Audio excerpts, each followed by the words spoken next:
আল্লাহ রাব্বুল আলামিন কিয়ামতের দিন জান্নাত এবং জাহান্নামবাসী সকলকে একসাথে করবেন। একসাথে করার পর আল্লাহ রাব্বুল আলামিন ফেরেশতাদেরকে বলবে, শোনো, আজকে মৃত্যু নামক যে বিদায়টা দুনিয়াতে মানুষের মধ্যে সাময়িক সময়ের জন্য ছিল, তাকে উপস্থিত করো এবং ওই মৃত্যুকে উপস্থিত করার পর সকলের সামনে তাকে জবাই করে দাও এবং মানুষকে স্পষ্ট একটা মেসেজ দিয়ে দাও, আজকের পর থেকে মৃত্যু নামক কোনো বিচ্ছেদ নাই।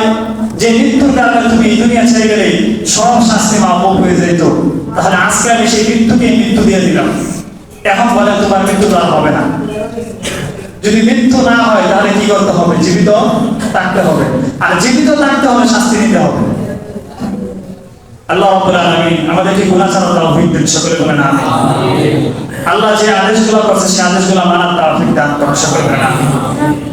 চালাকি করবেন না।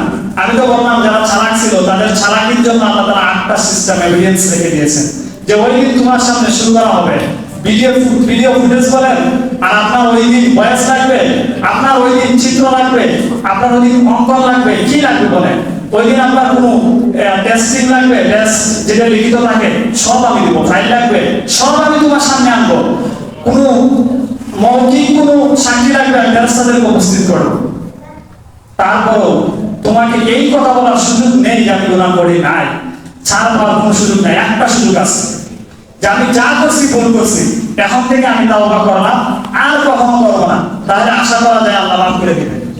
কিন্তু আপনি যদি বানাতে চান যে আমি যে টাকা এখান থেকে ইনকাম করছি, কালোবাজারি করছি, আমি যদি বেগমপাড়া চলে যাই যাইতে পারি, তো আল্লাহর কাছে যদি ওই রকম বেগমপাড়া চলে যাওয়ার চিন্তা করেন, আমেরিকা লন্ডন যাওয়ার চিন্তা করেন, খোদার কসম করে বলি আপনার চাইতে বোকা পৃথিবীতে একটা প্রাণী আল্লাহ তৈরি করেন।